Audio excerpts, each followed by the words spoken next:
The editorial director of home content for Better Homes and Gardens. She also has special interest media and books writing that she does. She has expertise in magazines and associated digital activities such as online content, tablets, video, and the like. Julie Kraft is a senior consultant at Frank and Maggots Associates for nearly 15 years. Julie has had a history of consulting television stations and networks in both the United States and internationally. Jim McKernan is Vice President and General Manager of KWWL-TV. He's a 32-year veteran of the broadcasting business encompassing both television and radio. Prior to KWWL, Jim was a Senior Vice President with the Bonton Media Group, overseeing multiple television markets for the company. Randy Brubaker is a Senior News Director at the Des Moines Register, where he's worked for more than 25 years. His past positions include managing editor, digital editor, and sports editor. He has directed projects that have won regional Emmy Awards, a Knight Batten Award for Digital Innovation, and an Online News Association Award for the use of digital technology. And finally, Bill Bolster is a veteran news executive who played a critical role in the evolution of the financial news business. The New York Times called Bolster King of TV Financial News. Smart Money magazine named him to its list of the 30 most powerful people in investing in 2000. And following his retirement, he remained a consultant to CNBC until early 2004. He currently serves on the boards of the Knight Trading Group and St. Louis University. We will begin this afternoon by asking each of the panelists to give us their perspective on the current state of the media. Panelists, I want to remind you that you have approximately 3 minutes to make your opening remarks. This is going to be a challenge, probably my most challenging moderator experience. So I will try to make eye contact with you when you are nearing your 3-minute mark, and then we'll begin asking some general questions. We're going to begin this afternoon with Randy and just go right on down the line. Mr. Brubaker. Thank you. It's always good to be here, and I appreciate the opportunity. I would like to probably touch on a few of the areas that Bill spoke about this morning, and I'm sure I'll just hit a few high points here, and we'll go into them more deeply. The times are changing, obviously, in the media business. Major changes are around us everywhere. A couple of recent examples: the sale of Washington Post to Jeff Bezos, who made his money at Amazon; the Boston Globe to John Henry, who's more widely known as the owner, excuse me, of the Boston Red Sox. It clearly indicates it's not business as usual for a couple of the country's major media properties. Both of those gentlemen, new owners, have acknowledged that it's not going to be easy to put the magic back in the newspaper business. The daily ritual, reading the newspaper with coffee, increasingly a thing of the past. And whether it's on laptops or mobile devices, tablets, desktop computers, we spend a lot of time trying to recreate the bundle experience that newspapers gave readers so successfully for decades. And Bezos has asked the question, how do we get back to that glorious bundle that newspapering did so well for so many years? And then he answers the question almost in his next breath and says, we probably won't. And as I think we're going to discuss here today, we all have our personal 24/7 news filters, and they're called Facebook and Twitter, and there's some others, and they're great predictors of the kinds of news stories that we want to read, that our friends are reading, and that our colleagues found interesting. And as Bill suggested this morning, sometimes that's problematic with what kind of news we're getting. But I would submit that unless there's a dramatic and unforeseen change on the horizon, unbundling is one of the things that is already happening in the media industry, and it's going to keep happening. The brands of individual journalists and content creators, are becoming separated in some ways from news organizations, and we increasingly deliver the news through social media. And it's important that we craft content that plays well on those sites, and we're able to reach our audiences through those sites. The other key issue,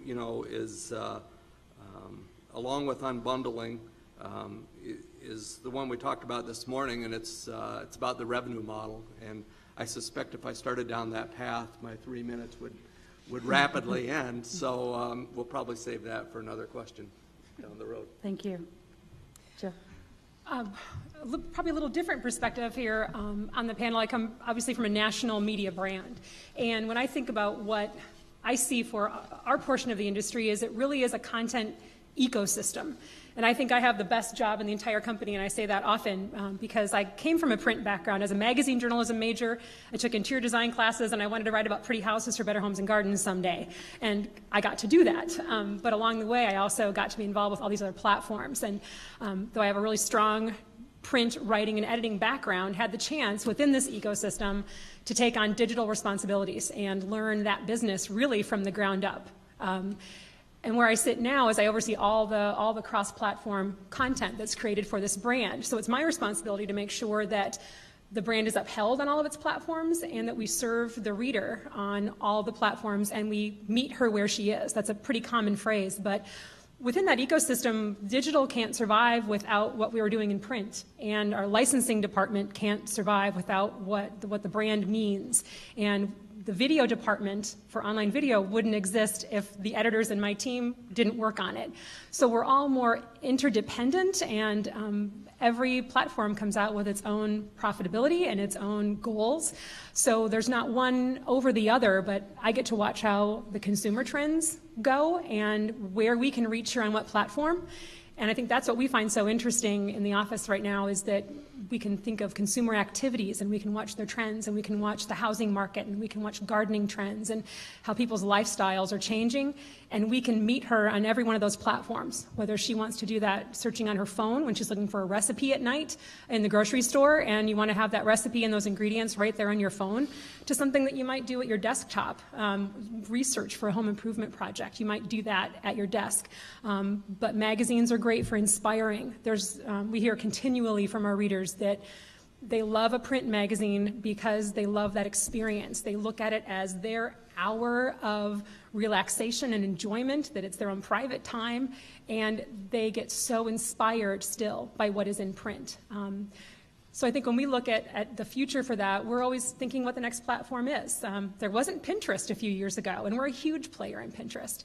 We're constantly searching what works on tablet and versus what works online. I get the fun of testing cover lines for a magazine and seeing them shoot through the roof and taking that cover line, flipping it over to a subject line in a newsletter and seeing it shoot to the top of the performance. So I think for branded content and for what we're doing, it's, for me, my best day in the office and the best day as a multi-platform editor is when I find a topic that's of huge reach and huge interest for a consumer and I can serve her on every single platform. That's a fun day. Jim. Well, in preparing for today's event, I ran across a quote the other day that I thought was really apropos that I'd like to share with you. It says, "The speed of communications is wondrous to behold. It is also true that speed can multiply the distribution of information that is untrue." This is Edward R. Murrow in 1964. Which I thought was remarkable because it's very applicable to the world that we live in today. Our industry is, whether you're talking about television broadcasting or media as a whole, is a changing landscape almost every day of the week. And there are a number of issues being wrestled with all the time right now, things that just 5 years ago would have been unfathomable. Okay, I'm going to give you an example. There's a company called Aereo, and it's run by Barry Diller, who is a longtime broadcast executive and ran Fox for a number of years. His company is basically coming into local markets, taking local stations off the air with an antenna, putting them on the internet, and then charging for it. Okay?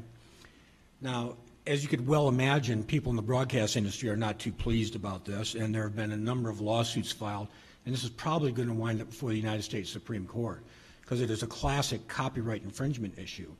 But it just shows how the barriers that the walls that used to be up the truths that we used to hold dear, none of which are there anymore.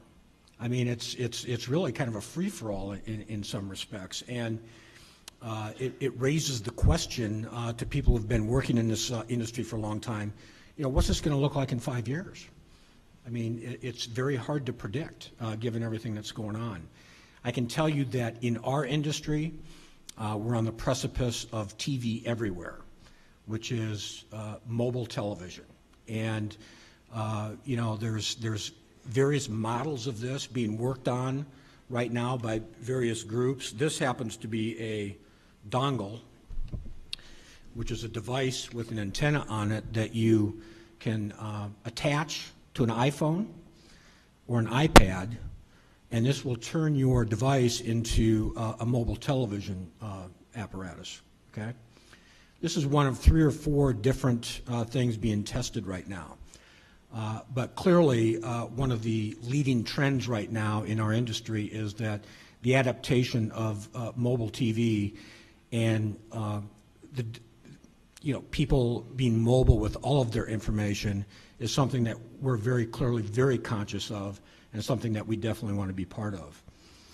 One other thing going on in our industry right now is we're in an era of unprecedented consolidation from an ownership standpoint.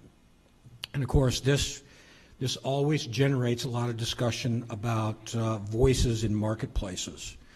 The 2 biggest aggregators in our industry right now are Sinclair Broadcasting and Nexstar Broadcasting. And the discussion is going to take place again about ownership limits. Should there be limits? Should the limits that exist be changed, et cetera, et cetera? And these groups are buying a lot of television stations. Bill, I don't know what the recent number is for Sinclair, but it's really big, right?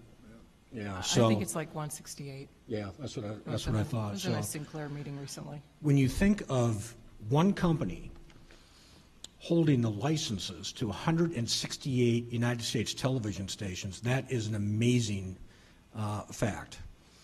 So we're wrestling with those kinds of issues, and in addition to that, of course, I do want to say this, because I think just from where we come from and the way we approach new media, how to integrate that with traditional media, one of the things that you have to be careful of is not fall for too much hype.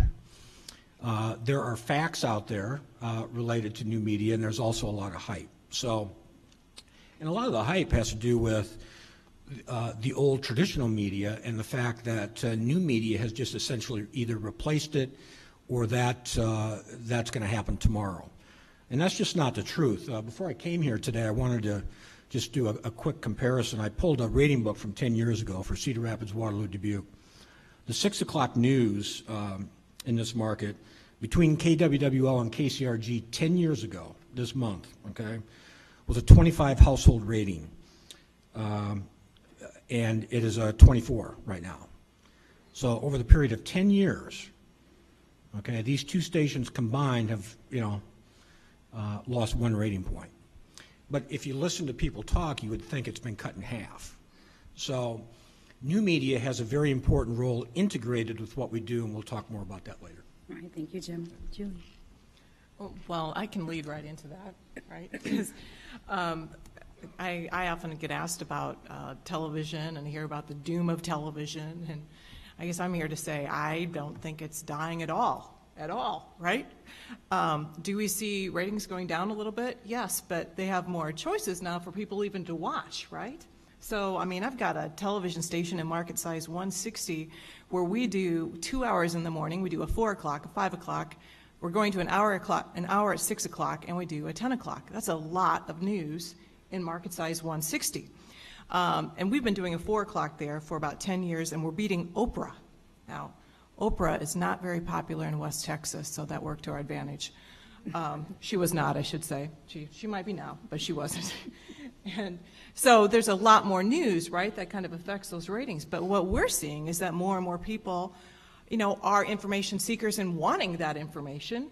And so I'm not surprised at all to see those rating numbers pretty much staying the same, although I hear what you're saying, and that I often hear about, well, you're in television and that's just dying, isn't it? Oh, local TV, boy, that's just not going to make it. And I got to tell you, I think it's stronger than ever, and it's probably one of the most exciting times right now to be in television. I love it. And part of it is because it's not just about TV. And let me tell you, if you're at a TV station that all they're about is their TV station, then they're not going to make it, right? But those TV stations that get how they are a player in the community and how they're on different platforms and able to communicate more and more back and forth with their viewers and play a role in that community, I think people are seeing how valuable that is. You know, I've been in this business, I hate to say this, I remember when people, if they had an issue with our TV station, they called us. And then eventually they started emailing us. Well, now it's like nothing for people to respond to anything we do, right? On social media, on Twitter, on Facebook. The interaction, the going back and forth is more vibrant than ever. And I think if TV was dying, those people wouldn't be paying attention to us or finding us on Facebook and liking us and wanting to be a part of the conversation. So I think it's more alive than ever and a very vibrant, exciting time because you can have more of a dialogue with the people in your community. I'm not going to say that my children have been raised around news. All right, so I'll be the first to admit that, if I saw a fire on the horizon, I might throw them in the kid's seat and put them in the back and we might go check it out, all right? So my kids have been raised around that. I know most people are not. But I am amazed at what they are for information seekers, right? How they seek out information on Twitter and Facebook and Snapchat and all of those different social media sites, as well as online and television. They still come, they still want to know what's going on. Sometimes it's different information than what I sought out when I was their age, but there's still that need to seek out information and local information. And I think that's why it's a very exciting time to be in the business right now. Thank you. Bill? She said, I'm buying whatever you're selling. I'm just going to put a dose of reality in here because I don't know what they're talking about. And the point being is that this is about revenue and expenses and profit. If this stuff doesn't make a profit, it isn't a business, it's a hobby. The second thing I will suggest is that the most important thing in this business is scale.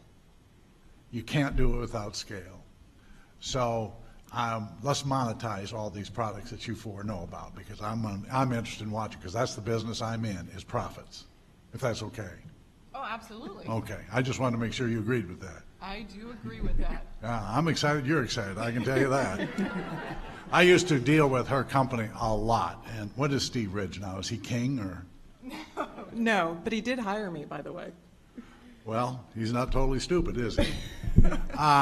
So I've used Frank Magid and Associates for a long time, and what they originally started out to do was Frank was a marketing professor at the University of Iowa. He also was, his father-in-law was one of the owners of KWWL-TV, which was interesting because Frank was consulting WMT to beat the hell out of us, and then he'd show up at the shareholders meeting, so it was kind of interesting dynamic. But these are interesting conversations from where I stand because it's about dollars and cents.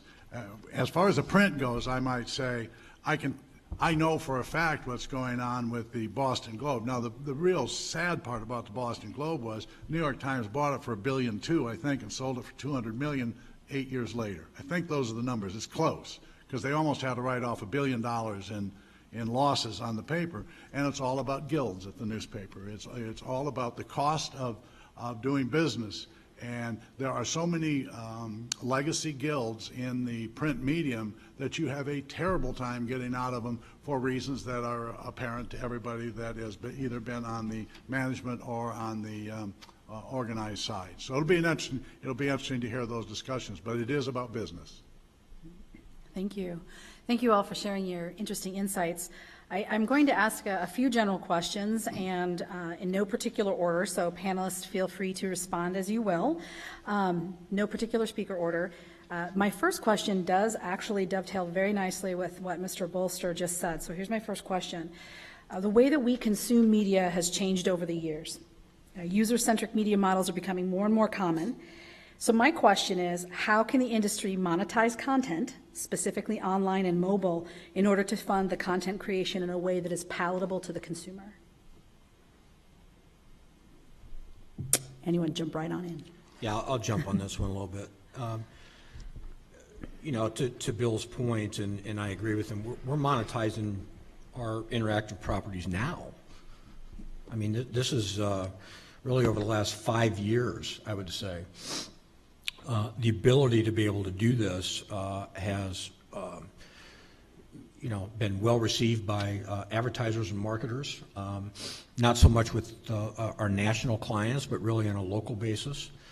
Our two predominant revenue sources are video pre-rolls and targeted display advertising. We anticipate, as mobile television progresses, that we're going to be able to monetize that as well. Now, there's a number of issues with that, including rights issues, and you know, whether something's going to be live or not live, and so the industry is still working to sort that out. But our company runs a separate P&L for our interactive assets, and we're profitable right now, okay? So I'm very pleased to be able to say that.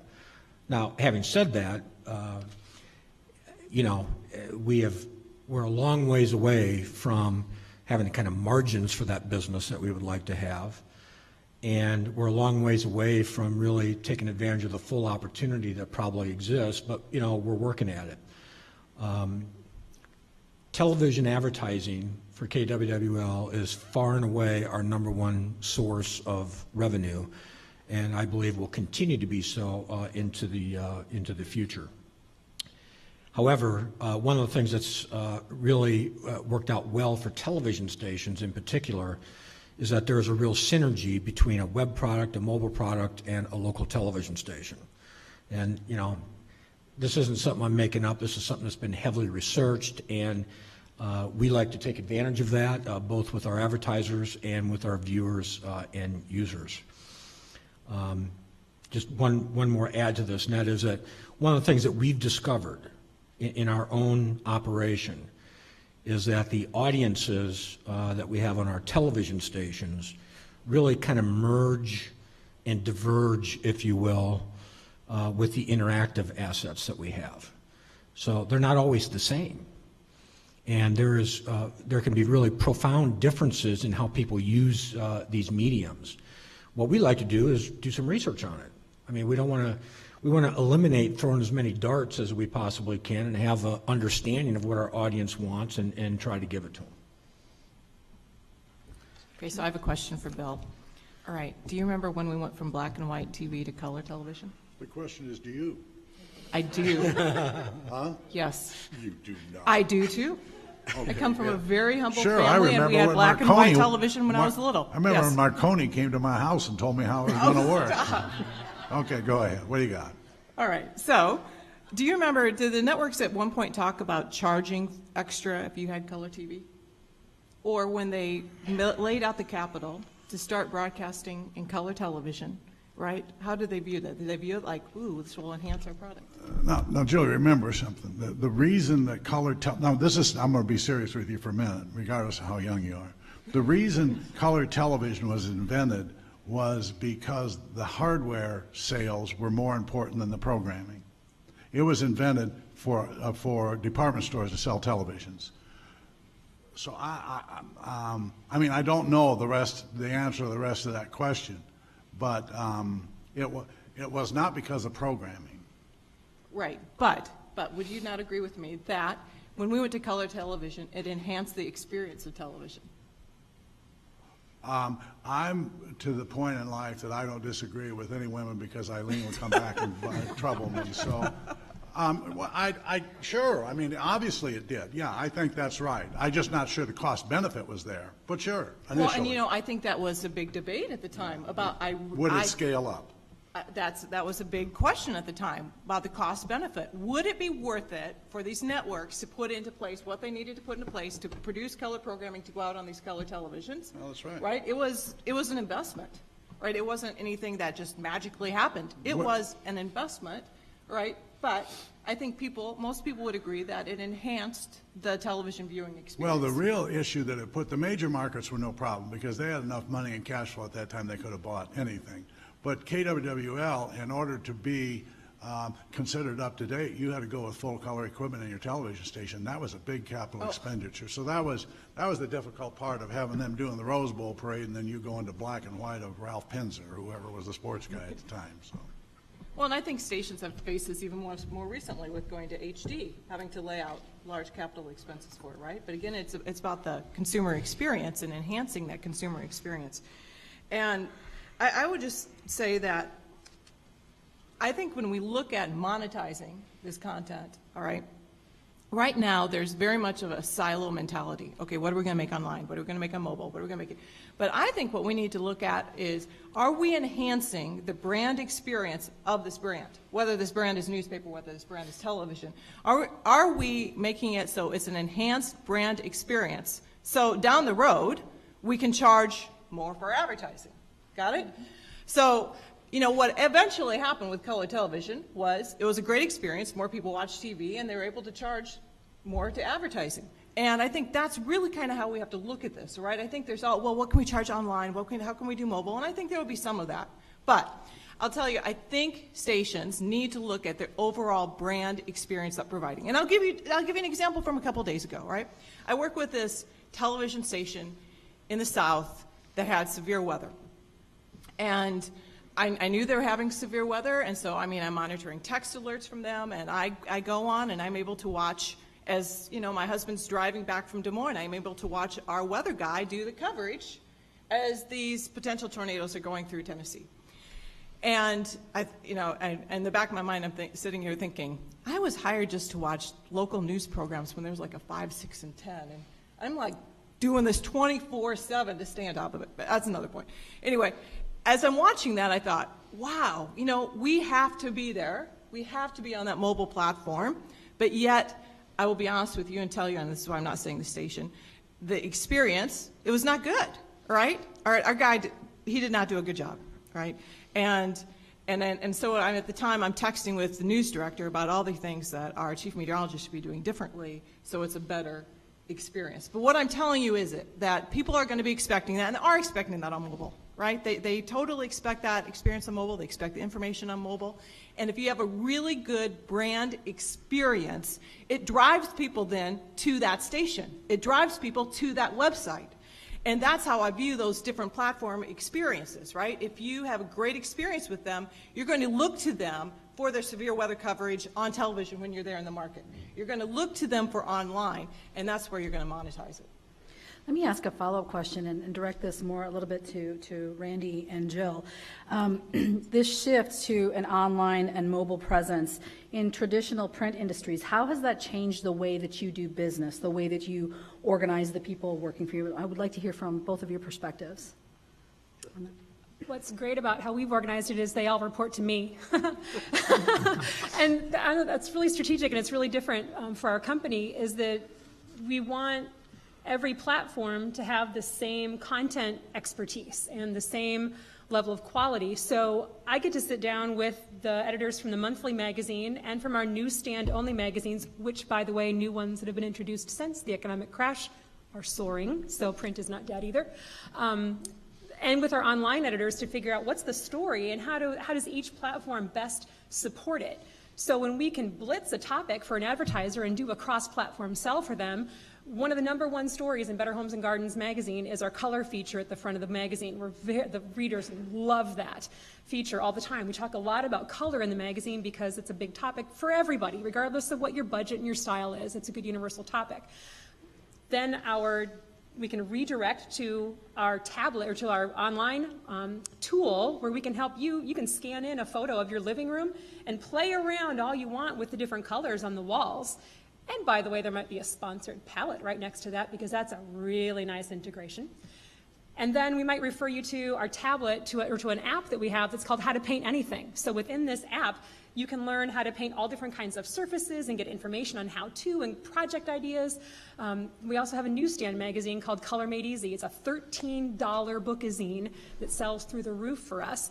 There are a lot of consumers that'll pay anywhere from $10 to $13 now for a magazine because it's really driven down to the niche that they're interested in. And that's a premium delivery, that's an in-market consumer. So to be able to give everyone that information, use the online tool to let you manipulate and play around, use the magazine to inspire you, use color content online and surround you with all those links, and put a heck of a lot of paid SEO behind it, frankly, we can really surround the consumer and give the advertiser a really great color experience very simply, very easily. Randy, I'd like to hear your thoughts. You know, from a news content perspective, it's all about urgency. And in that sense, you know, what used to be a published once every 24 hours news operation, you know, now is, we're expected to deliver news 24/7 now, just as a TV station expects to do. And, you know, if we've got, if we were in West Texas competing against that TV station that Julie describes, you know, we'd be on our website or on our mobile platforms, you know, trying to match or outdo what your handicapped weatherman was trying to do. So, you know, it's a challenge. It stretches resources different ways. It forces you to think about news and consumers in different ways. And so we're trying to deliver news instantaneously from a wide range of settings, whether that's Governor Branstad's Monday morning news conference, whether that's a city council meeting Monday night, whether that's this week's high school football playoffs in the Unidome, you know, through several different strategies, we'll be trying to provide real-time information there. Most of that is good. In some cases, media organizations still compete with each other.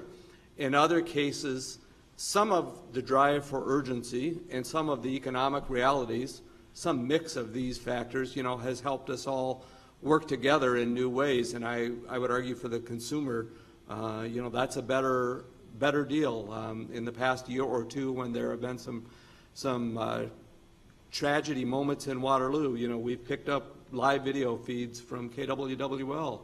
I see Nancy Newhoff in the audience from the Waterloo Courier, and you know, we share content regularly with the Courier, and there's just not an issue with either of us, you know, hopping on email or Twitter with each other and saying, can we use this or can we use that? For the consumer, you know, that's a good thing.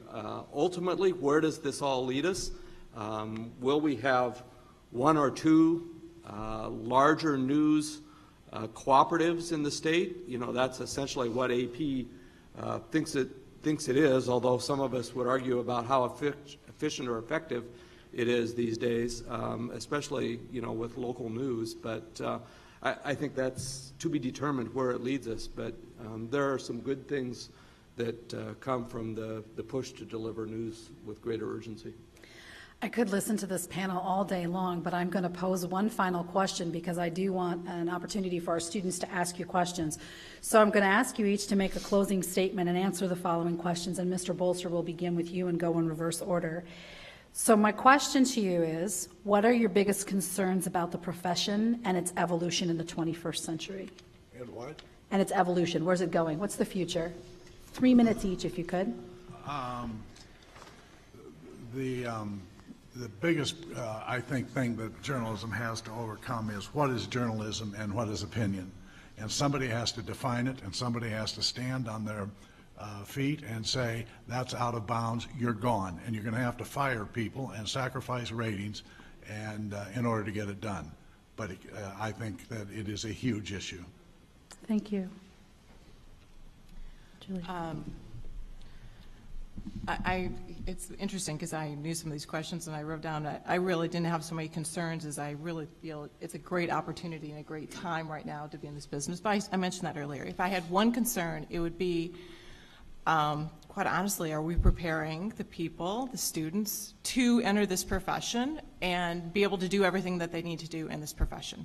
And I just throw that out because I feel I struggle at some of my stations to find true journalists. Right? I find people who can tell stories, kind of video, and put things together, but finding actual reporters, and by the way, I call them reporters versus describers, and I've done this long enough, I can pretty much train anyone to be a describer. Anyone, Bill, I can train to be a describer. But finding true reporters, people who go out and dig and uncover news, that is for me, a huge challenge right now. And I'm not sure why that is. I mean, I don't know if we're not teaching that in the universities or if people don't aspire to do it. But I know Jim's going to agree with me when I say that content is a huge deal. And if we're going to make it in the future in media, right, we have to have the content. That's why people come to us, is for that information. And, I mean, we can talk about the Toronto mayor, but the reality is if you're going to a local news station, you want the local news, and that takes reporters, true reporters, who dig and uncover and find things out. And that, right now, is a challenge, I would say, in our industry. Thank you, Julie. Jim? I do agree with that, by the way. There's a couple things I think I would highlight about the profession, if you will. One is Randy just kind of touched on it, and there's a real push and pull, you know, with the immediacy of what is considered to be a deadline. I mean, it wasn't that long ago in the television business that, you know, most television stations were newscast centric. You know, it was about the 5, 6, and 10. Those were the deadlines. Those days are gone. I mean, the deadline is now. And so when you're facing that in a multi-platform environment, there's a push and pull in terms of being first versus being right. And I mean, it's not the first time this has come up. It's been something that's been talked about in journalism for a long time. But I think it's the issue has been propagated significantly with all the new media. And you know, Twitter has essentially become a headline service for news in many respects. And, you know, I love Twitter. I mean, I follow like 1,200 different people and organizations because I use it as a headline service, okay? But there's a lot of things that get tweeted out that aren't necessarily accurate. And, you know, journalism, good journalism, as practiced by good television newsrooms, hopefully has the idea of accuracy and balance as part of their ethos.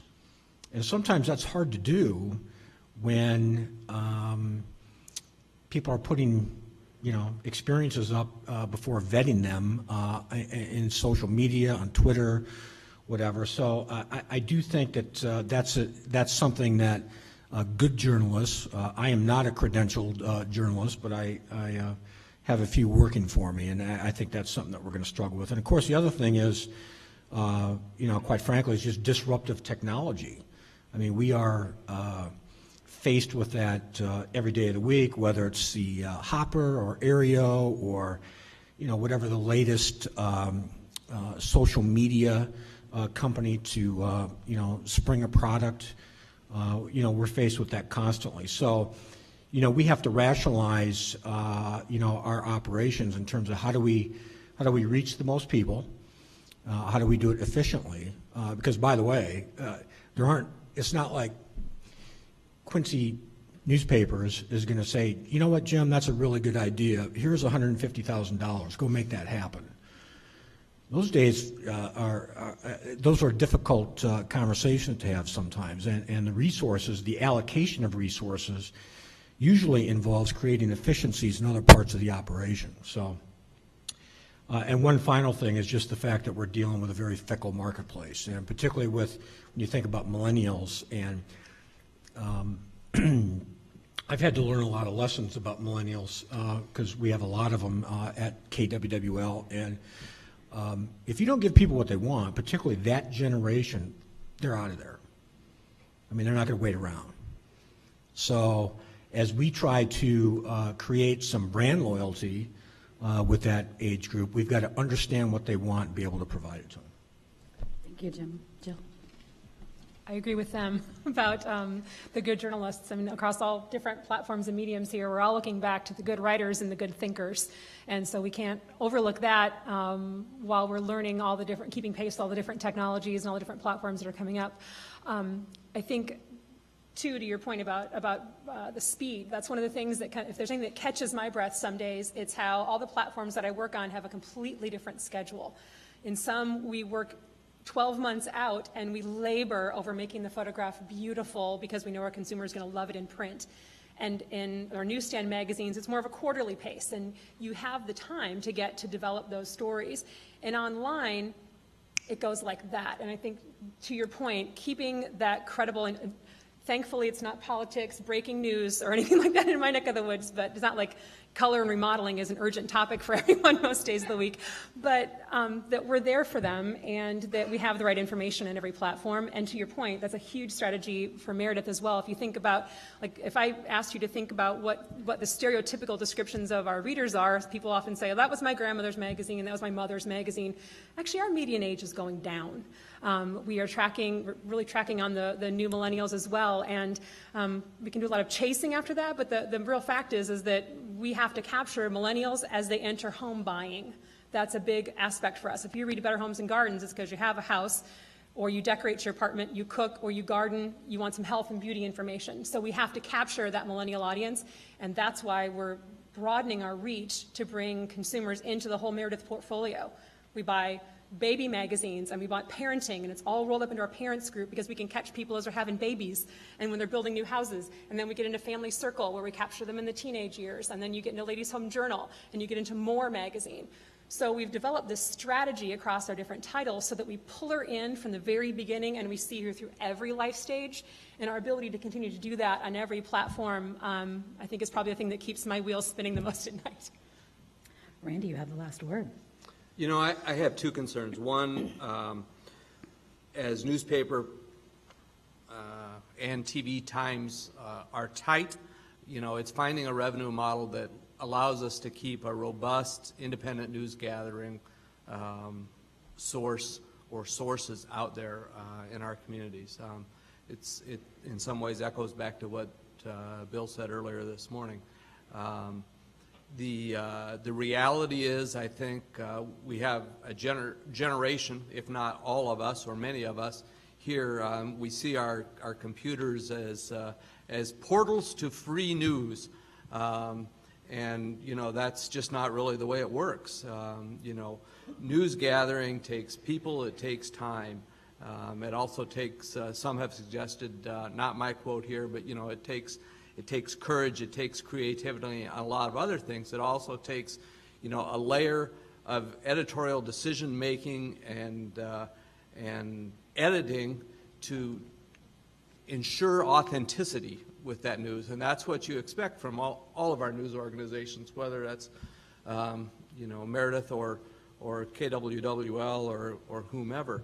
And you know, times are tough, and we need to ensure we have high standards for ourselves as a society, I think, and we all know how important you know, information about our communities is to making smart decisions, to making Waverly, Brainerd County, Iowa better places, and those are things that are in jeopardy, I think, as you know, unless we can figure out different revenue models. I agree with what Jim said. We are all working hard to monetize our apps and to monetize ourselves in different ways, whether that's through pre-roll, whether that's on tablet or on mobile. But the reality is there's some huge revenue gaps there from where we were 10 years ago, and we haven't figured out all the answers yet. So that's a huge issue, I think, for us, a huge concern. The other one is about keeping young adults engaged in the news. That worries me. And I think, like Bill, I'm not going to argue with Julie about numbers, but I've seen numbers that suggest, and she may have better numbers and disagree, but that average viewership of TV news you know, is at a pretty high level, meaning a lot of older folks and maybe fewer younger folks. Would that be true? Well, I can tell you that younger folks historically have never really been great news viewers, right? And that's because they have a life.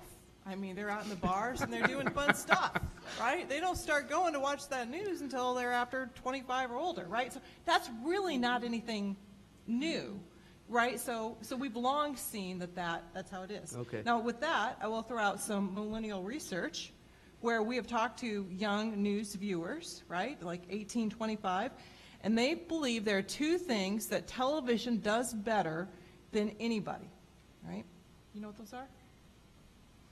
Severe weather coverage right? It's just not the same on, I mean, I was watching on mobile, but it's not the same as if I could watch it on television. So, you know, we just had a major tornado outbreak in our country. I can tell you a lot of people were watching television during that time. We see that in our overnight numbers all the time across those young. So severe weather and breaking news. And the best, I mean, I can point to tons of examples, but probably one of the best examples I could point to would be 9/11, right? Now, we don't have a 9/11, but we do have significant breaking news happen all the time, and we do see younger viewers turn to TV when breaking news happens. So, you know, it's a matter of finding the right, what they want on each platform, the unique competencies of each platform, and appealing to those folks. And newspapers traditionally for decades struggled with younger readers too. But that struggle is greater and greater. And, you know, I agree that it is easier to attract younger audience to, you know, what's happening now in front of you, weather and breaking news. And I'm increasingly concerned about our ability to engage younger audiences in important civic issues and important community issues. You know, there's probably, laugh with me here, a few decades ago this might have been me. There's probably, you know, more students today playing video games in Clinton Hall right now than there are in this room. And that's not an indictment of any student here at Wartburg per se. It's, you know, I've got 2 sons in college. It's a reflection of that generation in some ways.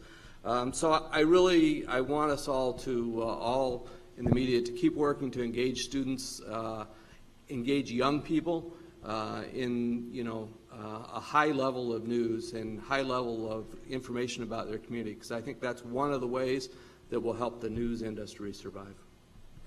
I want to thank the panelists for their perspective, and at this point, I would like to invite the audience to ask the panelists any questions that you might have at this time.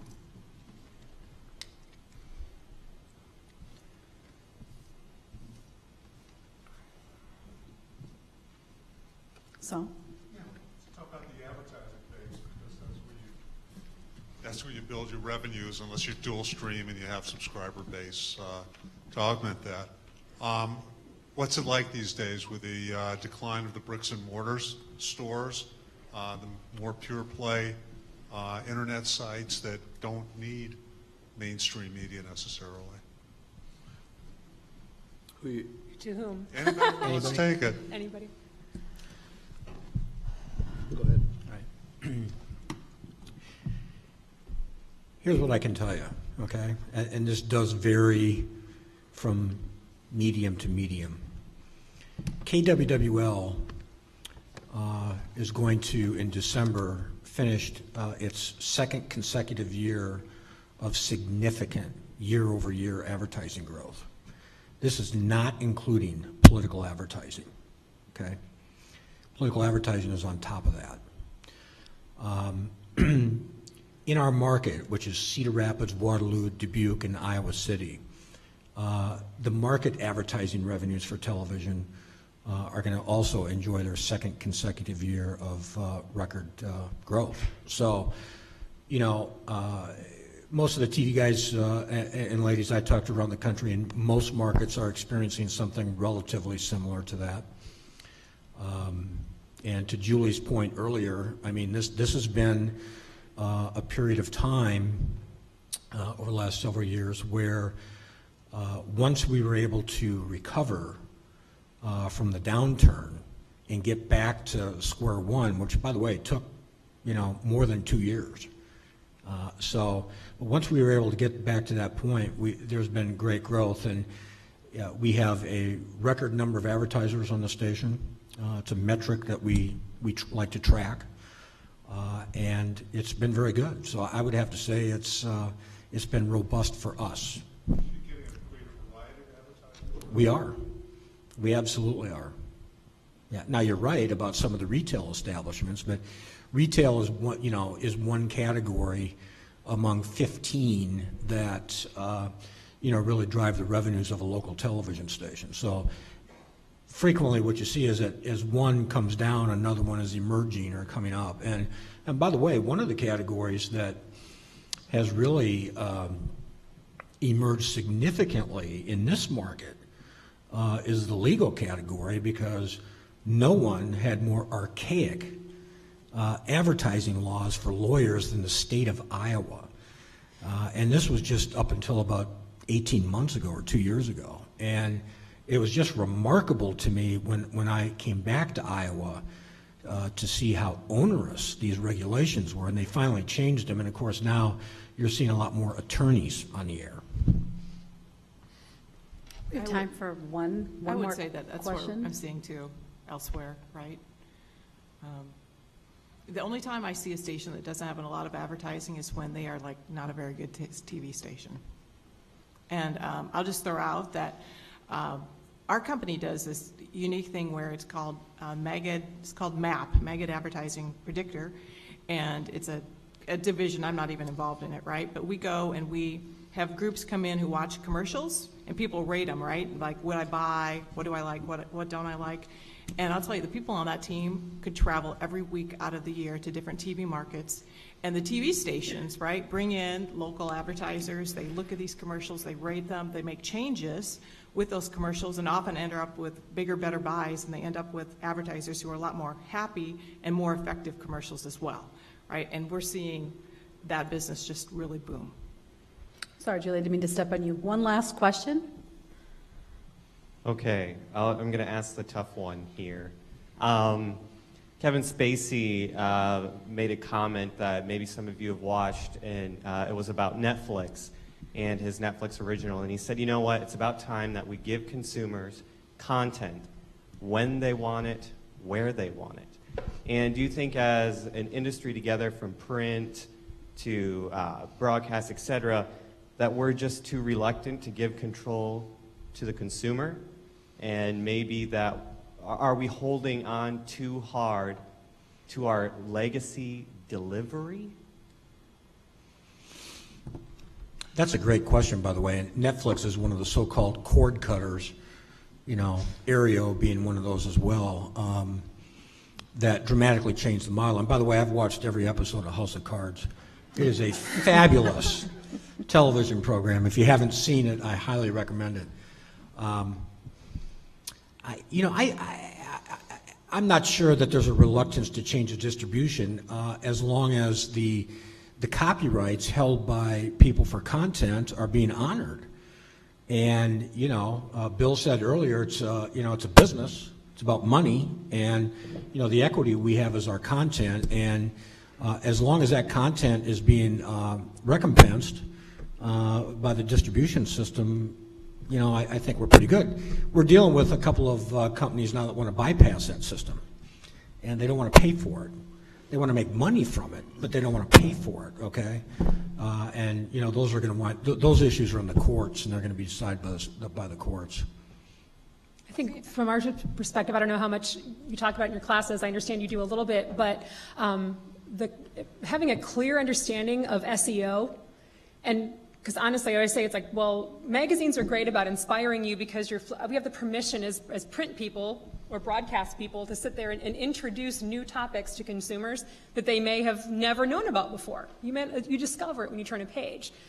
But what you type with your fingers into the Google window taps right into the #1 consumer questions and needs and searches for information.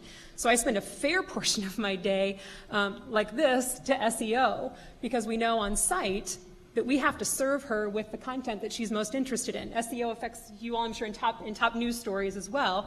But when you start to focus on SEO, that will tell you what the consumer really needs to know. So in our digital and mobile and tablets, we can really address that and have that content there right now. And the editors are doing things akin to neurosurgery on pieces of content online to get that Google ranking from the second page to the first page, and tremendous effort in going from slot number 6 to slot number 4, and God love you when we get into slot number 3, 2, or 1.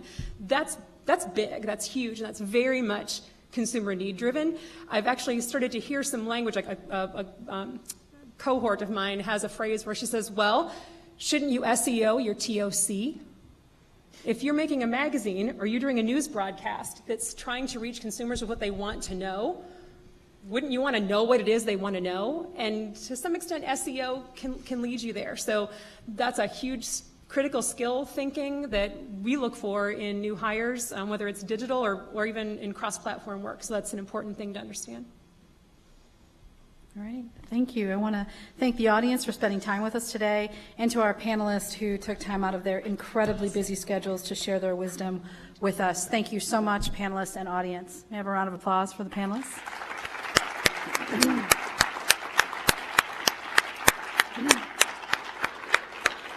I would imagine the panelists would stay after and mingle with you a bit. Students, I know several of you have a 2:50 class, so feel free to mingle or to get on to your next class period. Thank you.